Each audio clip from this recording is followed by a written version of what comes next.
자, 이번 시간에는 통계적 추론에 대해서 이제 알아봅시다. 우리가 통계적 추론, Statistical Inference라는 건 뭐냐면, 실제 우리의 연구 대상 관심은 어떤 모집단에 있는 거죠. 모집단에서 어떤 특성치, 예를 들어서 모 평균이나 모 분산, 모 비율에 대해서 관심이 있는데, 예전에 말한 것과 같이 전수조사라는 거는 굉장히 많은 시간과 비용을 필요로 하고, 어떤 경우에는 전수조사를 한다고 해서 꼭 반드시 정확한 값을 얻는 것도 아니에요.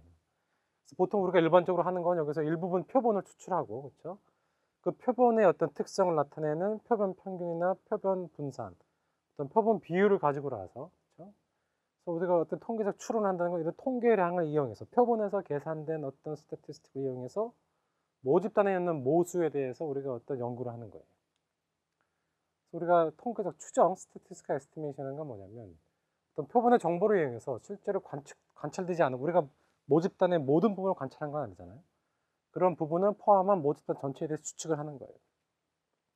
그래서 결국 우리의 관심은 결국 그럼 모집단의 뭐에 대해서 알고 싶으냐.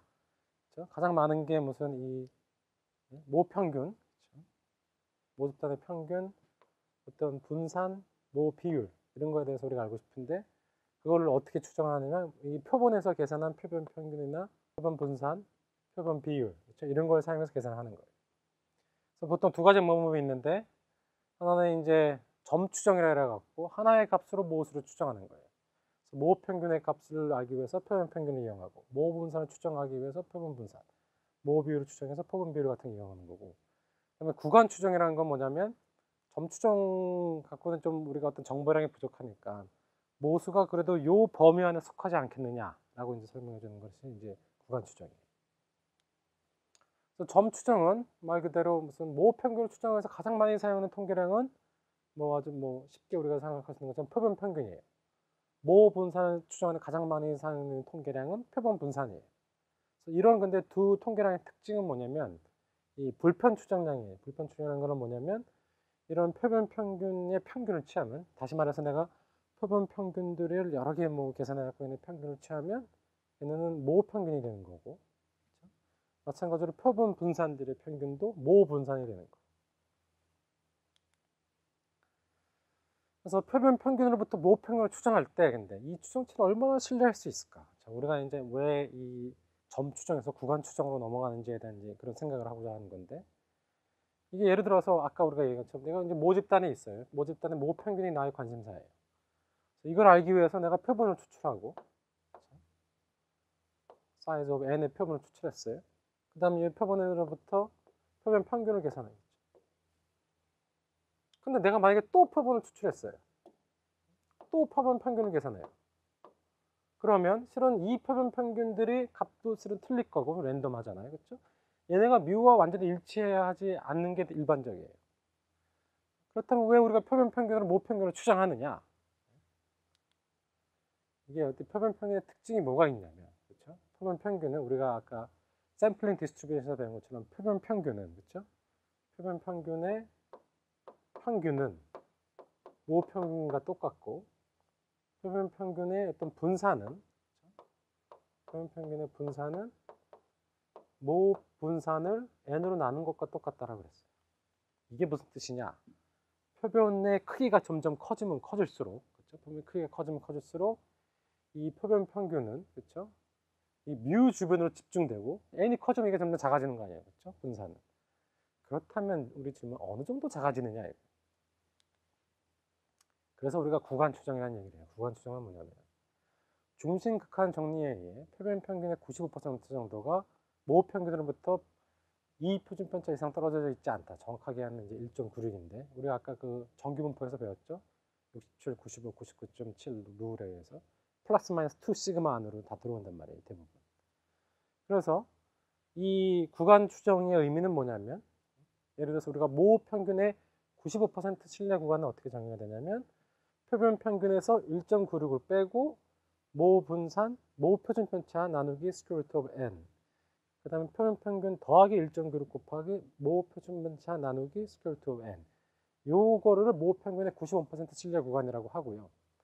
이게 무슨 의미냐? 만약에 내가 신뢰 구간을, 그렇죠? 신뢰 표본을 100개를 뽑아갖고 100개를 갖고 이런 신뢰 구간을 만들었을 경우에 95개 정도가 true 모평균을 포함하고 있다, 그런 뜻이에요. 자, 그래서 실제 데이터를 우리가 한번 봅시다. 갈색 계란 하나의 무게가 평균이 65g, 그렇죠? 무게가 65. 표준 편차가 5인 정기분포로 따른다라고 해봅시다. 12개의 계란이 들어있는 하나의 칼통은 크기가 12인 표변이라고 해봅시다. n equal 12예요.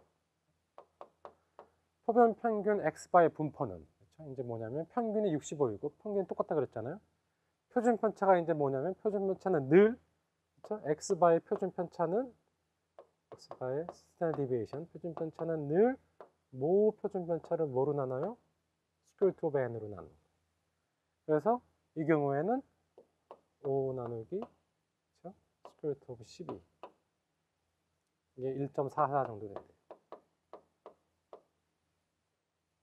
그래서 이 경우에는 x바, 그렇죠? 아까 뭐였냐면 x바 플러스 마이너스 1.96 곱하기 요 값, 이 오면 되는 거겠죠.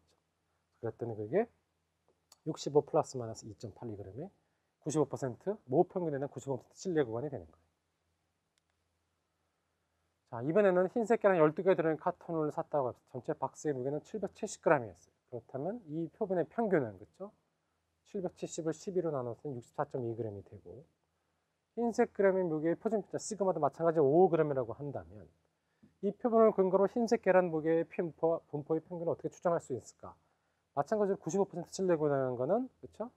평균에서 플러스 마이너스 1.96 시그마 오버 스퀘어 루트 n 안에 있기 때문에 64.2 플러스 마이너스 2.8이 안에 있다고 할 수 있다. 그렇죠? 마찬가지로. 그래서 이거를 우리가 일반화 해보면 신뢰 수준이 C인 신뢰 구간은, 그렇죠? 표본의 100 곱하기 10%에서 모평균을 포함하게 되는 신뢰 구간이고, 그렇죠?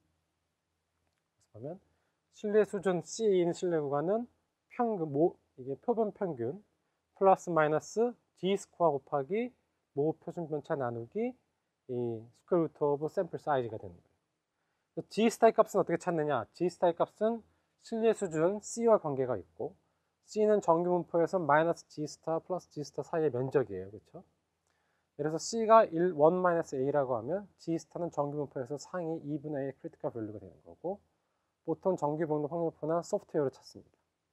우리가 쓰는 정규분포 확률표만 있으면 다 찾을 수 있어요, 이 G 스코어는. 자, 이제 우리가 이 표본 크기 결정에 대해서 한번 얘기해 봅시다. 아까 우리가 신뢰 구간이라는 거는 늘 표변의 평균, 그렇죠? 플러스 마이너스 어떤 G 스코어 값 곱하기 시그마 오버 스퀘어 루트 n이라는 공식으로 이제 어떤 신뢰 구간을 계산한다고 했잖아요. 이제 이건 거꾸로 문제인데, 어떤 연구에서 특히 신학의 연구나 제조 공정 등에서 특정한 신뢰도와 신뢰 구간의 길이가 필요하다고 가정하고, 많은 경우 모집단의 표준 편차는 시그마로 고정되어 있고, 어떤 예전의 어떤 그 실험이나 그런 걸로서 우리가 그 알 수 있는 경우에 저 포뷰나 크기를 조정해서 원하는 신뢰도와 신뢰 구간의 길이를 얻고 싶은 거예요. 이게 보통 이게 어떤 표본 평균에서 플러스 마이너스 얼마로 나오는데, 요 표본 신뢰 구간의 길이가 얼마 이하가 되기 위해서 표본의 크기가 얼마 이상이 되어야 되느냐, 이런 질문에 대답하기 위해서는. 그럼 신뢰 구간의 길이라는 건 뭐냐면 여기 플러스 마이너스가 있기 때문에 2 곱하기, 그쵸? 이 G 스코어 곱하기 시그마 오버 스퀘어 루트 n이 우리 신뢰 구간의 길이고, 이걸 이제 반대 놓고 풀면, 그쵸? n은 스퀘어 루트 n 곱하기 양변을 제곱하면 샘플 사이즈는, 그쵸? 요 2 곱하기 G 스코어 곱하기 모 표준 편차 나누기 신뢰 구간의 길이 전체의 제곱보를 한 게 내가 이제 표본의 크기가 되는 거예요. 물론 어떤 실험이나 그거에 따라서 표본의 크기를 우리가 원하는 대로 늘 잡을 수 있는 건 아니에요, 그렇죠? 비용이나 다른 제약 조건이 있기 때문에. 그래서 적절한 결과로서는 가장 작은 표본 크기를 결정하는 것이 늘 좋은 거죠. 그래서 우리가 예를 봅시다. 표본 크기 결정하는. 예를 들어서 박테리아 밀도 계산에서 특정한 기계는 S는 10의 6승의 어떤 박테리아 per 밀리리터 플루이드의 표준 편차를 보고 표준 편차가 주어졌죠. 참 밀도에 대한 구간 추정이 90%인 신뢰 수준을 가지되, 그렇죠? 신뢰 이제 수준이 주어졌고, 신뢰 구간의 길이가 10의 6승 박테리아 per 밀리리터 플루이드 넘지 않기를 원한다면 n이 얼마가 있어야 되느냐? 그렇죠? 그럼 그 G 스타가, 그렇죠? 90%이기 때문에 여기서 90%죠. 90%면 G 스코어가 1.645고, 1.645 곱하기 아까 표준 편차가 1이었죠. 10의 6승 단위니까 지금 1. 그렇죠? 나누기 표준 편차가 0.5. 그렇죠? 아니죠. m이 실내 구간의 길이. 예. 다시 넘어갈게요. 실내 구간의 길이니까. 그렇죠? 예. 길이 나누기 2라고 있고 2로 실을 위에서 밑으로 나누는 거 하면 3.29의 제곱이고 10.8241. 그래서 10개의 관측치는 안 되고 적어도 11개의 관측치가 있어야지. 그렇죠? 우리가 원하는 실내 구간의 길이가 그 주어진 것보다 작아지게 되는 거예요. 자, 이제 지금까지는 실은 우리가 이 모 평균에 대한 실내 구간을 계산할 때 어떤 가정을 했었냐면 모 분산을 안다고 가정했어요. 그렇죠? 시그마를 우리가 안다고 가정한 거예요. 여러분 생각해 보세요. 실은 우리가 상식적으로 모 평균에 대해서 어떤 추론을 하는데 모 분산을 아는 경우는 굉장히 드물어요. 대부분의 경우 우리가 모 분산을 모르는 경우인데 모 분산을 모를 때 어떻게 하느냐? 물론 우리가 뭘 할 거냐면 모 분산에 대한 추정량, 표본 표준 편차 S로 모 표준 편차 시그마를 추정할 거예요. 물론 우리가 표본의 크기가 크면 표본은 모집된 형태만 비슷해지고 그렇죠. 당연히 이 모 표준 편차도 샘플 사이즈가 점점 커지면 실제 이 표본 표준 편차도 샘플 사이즈가 커지면 모 표준 편차를 수렴하게 되어 있어요. 수렴하게 되어 있는데 표본 크기가 물론 작으면 이제 안 좋은 성질이 있을 수 있겠죠. 그래서 우리가 이제 이 새로운 분포를 아까 우리가 처음에 우리가 이제까지는 정규 분포를 가정해서 얘기했는데 이제 우리가 어떤 분포를 이제 새로 이제 설명하는 T 분포라는 분포가 있어요. 평균이 뮤이고 표준 편차가 시그마인 정규 분포에서 크기가 n은 랜덤 표본을 뽑을 때 그렇죠? 표준 편차가 알려져 있으면 표본 평균의 분포는 그렇죠? 만약에 이 모집단에 있어요. 모집단이 평균이 뮤이고 표준 편차가 시그마인 정규 분포에 정규 분포에서 내가 사이즈 n은 표본을 뽑았어요.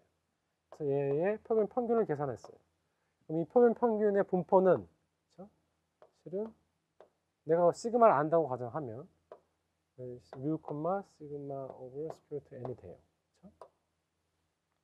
근데 만약에 표준 편차, 내가 뮤 표준 시그마를 몰라요. 그런 경우에 그렇죠? 우리가 어떤 통계량을 정의하냐면 T 통계량이라는 걸 정의하고 그렇죠? 여기 정의되어 있어요. 표본 평균에서 모 평균을 빼고 그럼 뭐로 나누냐면 이게 표본 표준 편차죠. 표본 표준 편차 오버 스퀘어루트 오브 n으로 나눈 요 통계량을 1표본 t 통계량이라고 하고 자유도가 n-1이면 t 분포를 따른다고 우리가 얘기를 해요. 이 t 분포는 놈은 어떤 놈이냐? t 분포 아까 우리가 정규 분포는 모수가 두 개 있었죠. 그렇죠? 평균과 분산, 평균과 표준 편차 두 개가 있었는데 t 분포는 모수가 하나예요.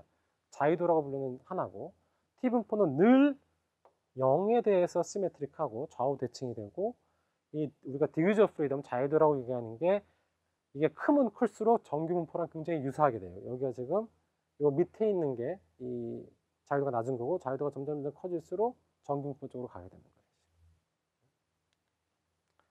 그래서 이제 우리가 1표본 T 신뢰 구간이라는 이제 걸 얘기하는데 신뢰 수준의 C인 신뢰 구간을 우리가 계산하는데 그렇죠?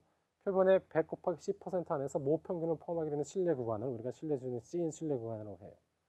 우리가 실은 일반적으로 모 평균도 모르고 모 표준 편차도 모르므로 우리가 이 모 평균을 위해서는 표본 평균 X바를 사용하고 모 표준 편차를 모르기 때문에 표본 표준 편차 S로 추정해서 자유도 n-t 분포를 사용해요. 그래서 여기 나오는 것처럼 공식은 표본 평균 그렇죠? 플러스 마이너스 요 t 값이 아까 우리가 g 스퀘어한 것처럼 마찬가지로 t 값이 있고 그 다음에 이거는 뭐죠? 표본 표준 편차 오버 스퀘어루트 n으로 나오는 거예요. t 값이라는 건 뭐냐? 이거는 마찬가지로 c가 1-a라고 하면 t 스타는 tn-를 분포해서 상위 2분의 a 크리티컬 밸류이다. 그래서 이것도 마찬가지로 소프트웨어나 아까 우리가 아까 표준 정규 분포 표가 있는 것처럼 t도 t 분포 표가 있어요. 그걸 우리 값을 찾을 수가 있는 거죠. 그래서 1표본 t 신뢰 구간의 경우에 우리가 이제 한번 예를 봅시다. 이 얘는 적포도주를 적당량 마시는 것이 심장마비를 막아줄 수 있다고 알려져 있다. 그래서 왜냐? 이런 이제 성분이 있다고 해놓으라는. 그래서 정말 그럼 적포도주를 마시는 것이 혈중 폴리페놀 농도를 올리는지 확인하기 위해서 우리가 9명의 랜덤 추출된 건강한 남자들에게 2주간 적포도주를 매일 반 병씩 마시게 해서 혈중 폴리페놀의 농도를 연구하였다. 그 차이가 그래서 퍼센트 차이예요. 퍼센트가. 2주 전부터 하고 2주 동안 마시게 하고 나서 퍼센트 차이를 봤더니 9명의 차이가 이렇게 나타났어요. 일단 자료가 근사적으로 정규분포를 따르는가. 우리가 지금 이 1표본 T 신뢰 구간이라는 건 기본적으로 모집단에 있는 데이터가 정규분포를 따라야 하거든요. 근데 뭐 크게 나쁘지 않아요. 그렇죠? 이건 이제 노멀 컨타일 플랫인데 이게 이제 직선에 가까워지만 정규분포가 되는 그런 플랫이거든요. 그래서 이 정도면 뭐 크게 나쁘지 않고요. 전체적으로 우리가 정규성을 가정해도 좋을 것 같아요. 자, 이제 퍼센트 차이 평균에 대한 95% 신뢰 구간을 구하시라고 그랬잖아요. 그렇죠? 그럼 아까 공식이 뭐였냐면 x바 표본 평균, 그렇죠? 플러스 마이너스 어떤 t 밸류 곱하기 s over square root n이었어요. x바 표본 평균은 5.5 여기 있고 s는 2.517. 그렇죠? 아, 여기 디그저 프리덤 n은 뭐냐면 9고 디그저 프리덤은 8. 그렇죠? 왜냐면 이게 실은 정확하게 우리가 보면 t n-1을 따르는 거거든요. n이 9기 때문에 n-1은 8이죠. 그래서 t 테이블에 가갖고 여기 8번째 디그저 프리덤에 가서 95%가 되기 위한 이 t 밸류를 봤더니 2.306이 나왔어요. 그래서 이 경우에는 그렇죠? 이 5.5 플러스 마이너스 2.306 곱하기 s는 2.517 over square root of 9니까 3이 되겠네요. 이렇게 계산할 수 있는 겁니다. 그 다음 신뢰 구간의 길이 나누기 2는 뭐 마찬가지로 공식 사용해서 계산하면 되고. 그래서 다시 95% 신뢰도로 우리가 이제 2주간 매일 반병의 적포도주를 마신 건강 남성의 혈중 폴리페놀 농도 퍼센트 증가 참값은 우리가 이제 95% 신뢰 구간을 계산했잖아요. 했더니 3.6%, 7.6%에 있다라고 할 수 있고, 그렇죠? 그래서 다시 얘기하면 그 증가된 참값이 그렇죠. 증가된 참값의 평균이 요 사이에 있다라고 우리가 이제 얘기할 수 있는 거예요. 어떤 확률로? 95%의 확률로. 신뢰도로. 단 이 신뢰 구간은 폴리페놀 농도의 증가만을 얘기할 뿐이지 이게 뭐 이 결과를 가지고 무슨 이 포도주를 마시는 게 사람의 건강이나 심장병 예방에 좋다라고 판단을 내리기에는 다른 연구가 더 필요합니다.